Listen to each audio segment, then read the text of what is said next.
Hi friend, how are you. I hope कि आप लोग अच्छे होंगे दोस्तों और अच्छे से पढ़ाई करते होंगे, पढ़ाई के साथ साथ खूब मस्ती भी करते होंगे। चलिए दोस्तों, आज बिना देरी किए हम लोग स्टार्ट करेंगे, यानी कि बिहार बोर्ड मैट्रिक क्लास 10 का बायोलॉजी जो साइंस का हिस्सा होता है इसको क्लियर करेंगे दोस्तों। बहुत ही अच्छे तरीका से हम लोग पढ़ेंगे और बहुत ही शानदार तरीकों से डिफिनेशन भी आप लोगों को बताएंगे। और आज का जो क्वेश्चन होने वाला दोस्तों बहुत ही इंपॉर्टेंट है, आपका 2024 के लिए बहुत ही जरूरी है। चलिए बिना देरी किए स्टार्ट करते हैं दोस्तों। यहाँ पे क्या लिखा हुआ, बायोलॉजी, यानी कि इंग्लिश में क्या लिखा हुआ, बायोलॉजी, और हिंदी में क्या, जीव विज्ञान। हिंदी में क्या है, जीव विज्ञान। अब ये जीव विज्ञान क्या होता है, बायोलॉजी क्या होता है, साइंस का हिस्सा होता है दोस्तों। तो बायोलॉजी का परिभाषा हम लोग जान लेते हैं। जीव विज्ञान, जीव विज्ञान क्या है, विज्ञान की वह शाखा, विज्ञान यानी कि साइंस की वह भाग, शाखा बोले तो भाग, जिसमें समस्त सभी, समस्त बोले तो सभी जीवधारियों का अध्ययन किया जाता है, जीव विज्ञान कहलाता है। अध्ययन बोले तो पढ़ा जाता है, उसे क्या कहते हैं, जीव विज्ञान कहते हैं। देखिए जीव विज्ञान क्या है, विज्ञान की वह शाखा जिसमें समस्त जीवधारियों का अध्ययन किया जाता है, जीव विज्ञान कहलाता है। आई होप कि आपको डिफिनेशन पता हो गया होगा, आपको समझ में आया होगा। चलिए नेक्स्ट क्या है फैक्ट आपका, जीव विज्ञान या जंतु विज्ञान का जनक, जीव विज्ञान को ही जंतु विज्ञान कहा जाता है। जीव विज्ञान या जंतु विज्ञान का जनक अरस्तु को कहा जाता है। यानी कि आपको अगर कोई पूछ ले जीव विज्ञान का पापा किसे कहा जाता है, जीव विज्ञान का फादर किसे कहा जाता है, तो आप क्या बोलेंगे, अरस्तु साहब को कहा जाता है। यानी कि जीव विज्ञान या जंतु विज्ञान का जनक जो जन्म दिया है जीव विज्ञान को, किसे कहा जाता है, अरस्तु साहब को कहा जाता है। चलिए नेक्स्ट फैक्ट हम लोग देखते हैं। बायोलॉजी ग्रीक भाषा के दो शब्दों से बनता है।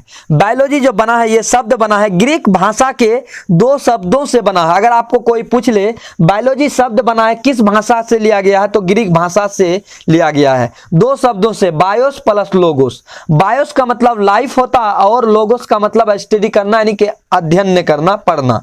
अब इंग्लिश में डिफिनेशन क्या है आपका बायोलॉजी का, the study of life is called biology, the study of life is called biology.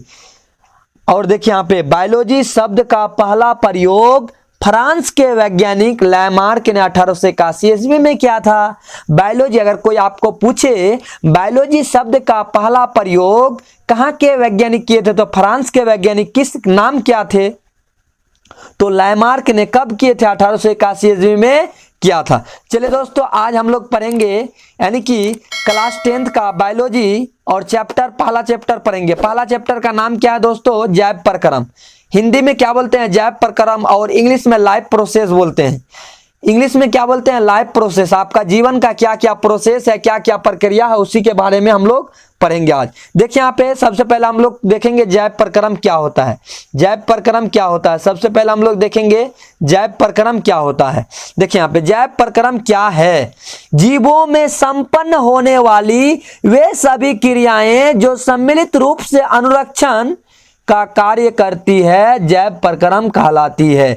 जीव, जितना भी दुनिया में जीव है, जीव जंतु है, जीवों में संपन्न होने वाली वे सभी क्रियाएं जो सम्मिलित रूप से अनुरक्षण बोले तो मेंटेन दोस्तों, जैसे घर का कोई मेंटेन करता है ना, मेंटेनेंस का कार्य करती है, जैव प्रक्रम कहलाती है। जैसे पोषण, शोषण, उत्सर्जन। पोषण बोले तो हम लोग भोजन करते हैं तो पोषण कहते हैं, शोषण मतलब सांस लेते हैं, उत्सर्जन मतलब हम लोगों के शरीर में कुछ गंदगी चीज होता है, कुछ हमारे लिए हानिकारक चीज होता है, उसको बाहर निकालना है, उत्सर्जन कहा जाता है। जैसे हम लोग पेशाब को बाहर निकालते हैं, ये उत्सर्जन करते हैं। जैसे हम लोग टॉयलेट करते हैं, ये उत्सर्जन करते हैं, इत्यादि।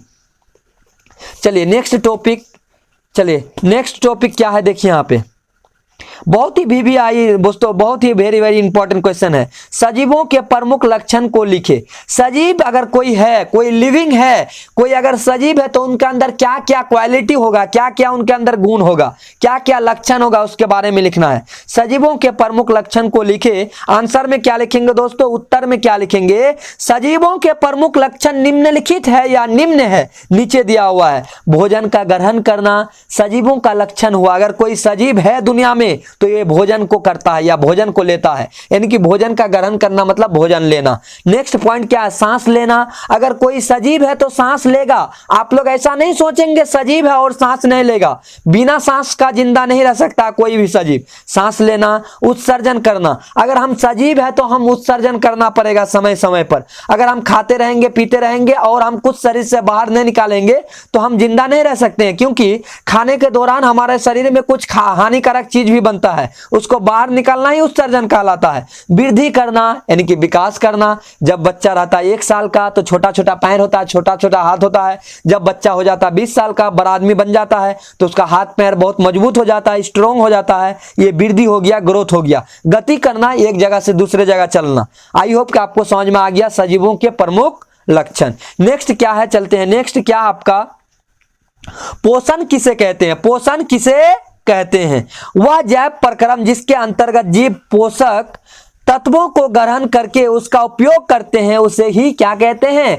पोषण कहते हैं। पोषण शब्द का मतलब समझिए दोस्तों, पोषण किसे कहते हैं? वह जैव प्रक्रम जिसके अंतर्गत जीव पोषक तत्वों को ग्रहण करके उसका उपयोग करते हैं, उसे ही क्या कहते हैं? पोषण कहते हैं। चलिए, कितना शानदार आपका डिफिनेशन है। नेक्स्ट क्या है, पोषक तत्व क्या होता है? नेक्स्ट आपका क्या, पोषक तत्व क्या होता है? पोषक तत्व किसे कहते हैं?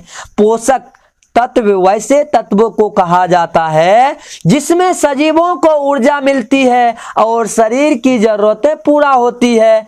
या आप बोल सकते हैं दूसरा डिफिनेशन, यहां पे देखिए, पोषक तत्व किसे कहते हैं? पोषक तत्व वैसे तत्वों को कहा जाता है जिसमें सजीवों को ऊर्जा मिलती है और शरीर की जरूरतें पूरा होती है, उसे ही क्या कहेंगे? पोषक तत्व। आपका दूसरा भी आपका डिफिनेशन तैयार है, आप देख सकते हैं।